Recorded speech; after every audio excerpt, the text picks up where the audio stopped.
Olá, eu me chamo Lucas Corrêa da Silva, sou estudante do Instituto Federal de Educação, Ciência e Tecnologia Sul-Rio-Grandense, campus Sapiranga.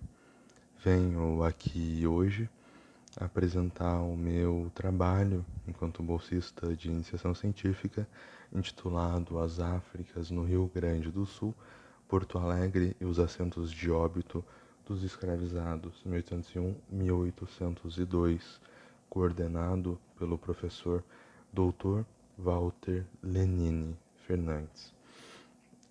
Essa apresentação é para a nona IFCTEC e eu gostaria de dar o meu agradecimento à feira, ao espaço para divulgação, para avaliação e estender esse agradecimento, em especial à comissão organizadora, ao Campus Canoas, ao IFRS. Bom, o problema que guia essa pesquisa é como eram as Áfricas na capitania do Rio Grande de São Pedro, considerando seus aspectos específicos e gerais na virada do século XVIII ao XIX. As justificativas para isso são de que a história e a memória da população preta acabam passando por um processo de apagamento e de desconhecimento, o que é advindo do racismo, de suas bases, seus efeitos, um racismo que é estruturante em nossa sociedade, e isso se agrava ainda mais pensando a situação sul-rio-grandense. Além disso, existem faltas historiográficas gerais no tema, ele ainda precisa ser trabalhado, percorrido, e ainda mais em relação à escravidão no Rio Grande do Sul, quando comparado, por exemplo, ao número de pesquisas da escravidão com capitanias conhecidas, características nas suas grandes escravarias, né? E também existe a contribuição, a Lei 11.645, de 2008, que coloca a história e a cultura afrodescendente, africana, enquanto obrigatória, e o projeto ele vai em conluio a isso, ao passo que produz, né, conhecimento acerca do tema e também se compromete na realização de projetos de ensino, como vai se ver a seguir. Bom, o nosso objetivo geral seria depreender os aspectos específicos da população escravizada de Porto Alegre entre 1801 e 1802, aspectos tais quais as origens, as causas de suas mortes, os possíveis meios de resistência, expectativa de vida, e tudo isso considerando as conjecturas gerais da capitania estudada.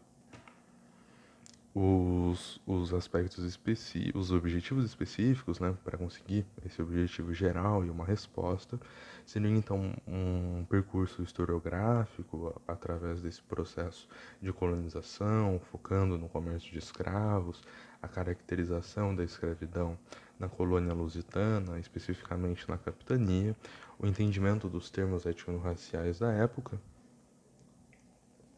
Então, o manuseio da documentação primária, né, como esses assentos de óbito, os mapas, a transcrição, a compilação, a síntese e a avaliação desses documentos, tá?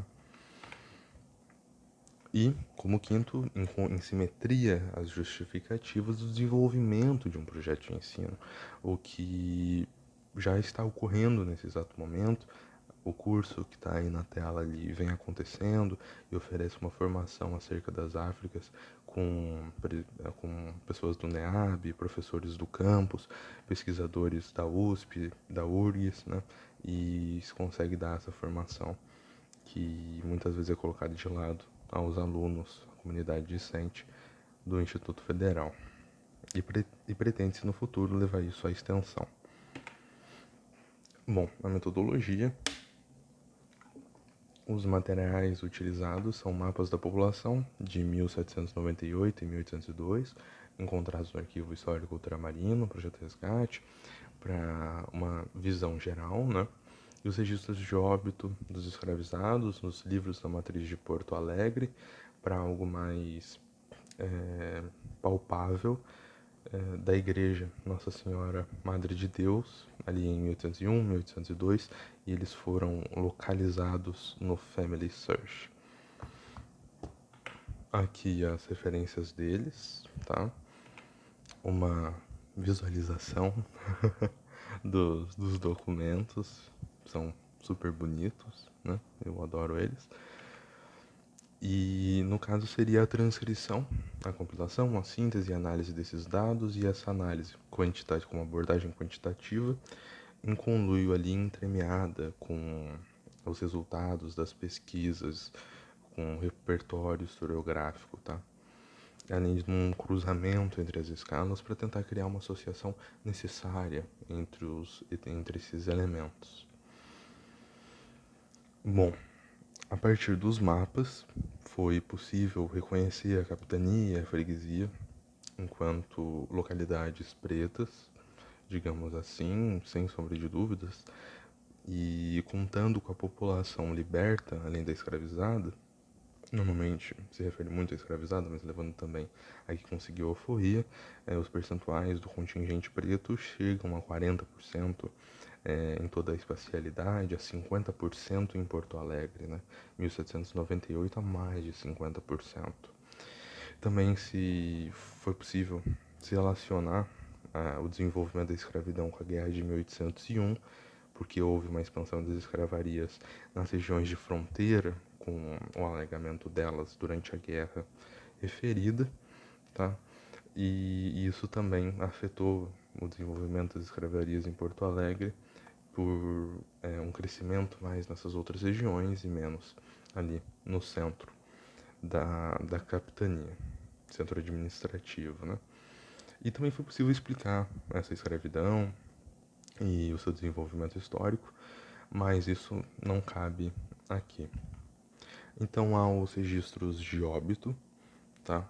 Eles são meio que um direito, ou melhor dizendo, eles deveriam ser escritos, né, nos livros dos mortos, e os escravizados eles deviam ter uma boa morte, isso é ligada à religião cristã, né? E nessa boa morte existem os sacramentos, seria a penitência, a eucaristia, a extrema-unção. Hoje seria a unção dos enfermos, né? Mas existe um problema, que é que esses registros eles dependiam de uma pequena esmola do dono. Isso fazia com que muitas vezes eles fossem enterrados num lugar qualquer, no mato, para se evitar esse custo. Ao todo foram 162 registros transcritos e compilados, 78 de escravizados, 84 de escravizadas, 98 eram nacionais, nascidos na colônia, 59 diretamente advindos do continente mãe. Outros 5 casos, essa questão era uma incógnita, desconhecido, né?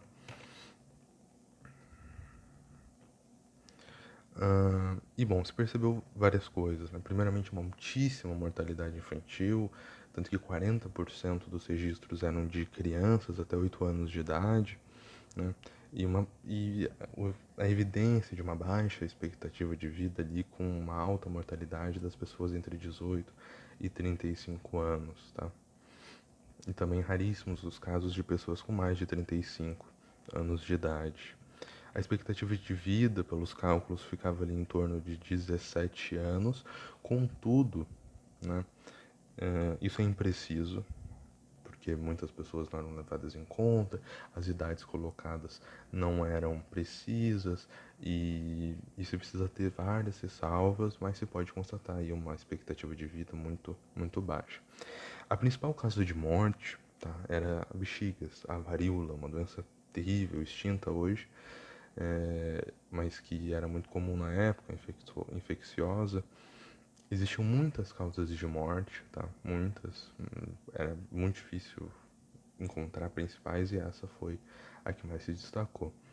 E também se tem certeza de que muitos não foram enterrados no cemitério da Matriz, registrados nos livros, porque apenas 4 mortes foram ligadas ao parto, né? E isso provavelmente na época era impossível. Surgiram termos raciais, como crioulo, preto, negro, pardo, cabra e mulato. Crioulo, por exemplo, seria alguém nascido na colônia. Pardo, fruto de uma miscigenação. Cabra é um termo um tanto incerto. Mulato também seria ali fruto de uma relação entre alguém que é branco e uma mulher negra, muito provavelmente um fruto de uma violência. E então esses termos eles caracterizam um afastamento da África, digamos assim. E daí surgem as origens no continente africano, tá? Aparecem os termos Angola, Monjolo, Rebolo, Mina, Costa, Congo, Cabinda e Benguela. Os principais são Angola, Benguela e Mina e Costa, revelando aí a ligação com o Rio de Janeiro, porque era principalmente dessas regiões que vinham os escravizados. E há de se lembrar que esses termos eles são gerais, de regiões muito grandes ou de portos, tá? Não são termos étnicos realmente precisos. Cabinda, Benguela, são portos ali, basicamente, uma região muito perto da Angola ou dentro da própria Angola. Angola, Congo, Rebolo e Monjolo são da África Central, tá? Aí da África Ocidental, especificamente da costa da Nigéria, Benin e Togo, que seria a costa dos escravos, aí seria ligado ao termo mina e ao termo costa, mas também tem que se considerar que o termo costa ele pode ser um pouco mais geral a todo o continente africano, digamos assim. E daí, especificamente o termo mina, a gente fazer um aprofundamento na sua composição étnica, digamos assim, os povos Acãs, Fantes, Axantes, Dalmeanos, Benis, Óios e Urubanos, em geral, compunham esse termo e esses se relacionavam, né, também com os Baribás, Nupes, Auçás e Mandingas, então esses também entravam junto, sendo que os Auçás e os Mandingas eram povos islamizados, tá? E também existem as origens no próprio continente americano, né? Porque muitos escravos eles eram vindos da Bahia e vindos do Rio de Janeiro. Isso constava nos registros também, que eles vinham direto de lá, muitas vezes. Bom, os objetivos eles foram realizados, foi possível percorrer a historiografia, vários autores, como a gente vai ver daqui a pouquinho. O manuseio da documentação, né? O projeto de ensino foi realizado, se pretende a extensão no futuro, a metodologia vem sendo satisfatória, houve uma resposta ao problema, conseguiu-se captar uma parte das Áfricas no Rio Grande do Sul, né? Mas é necessário uma expansão da amostragem, ir para 1803, 1804, 1805, 1806, quem sabe até outras freguesias e criar aí uma dinâmica e perceber de modo mais plural a escravidão na capitania do Rio Grande de São Pedro. Também é uma expansão da historiografia, por exemplo, para uma análise mais sofisticada. Aqui as imagens, tá? Todas elas, além das do Google Maps, são desse portal, Tráfico de Escravos no Brasil, que é da Biblioteca Nacional, ligado a um projeto da Unesco. Todas as imagens estão lá, tem muita coisa interessante. Aqui as referências bibliográficas em APA, tá? E é isso. Muito obrigado por assistirem até aqui. Queria agradecer novamente a feira. Podem entrar em contato comigo a partir do e-mail abaixo ou deixarem comentários no vídeo. Deixem um like, compartilhem, tá? É isso. Tchau.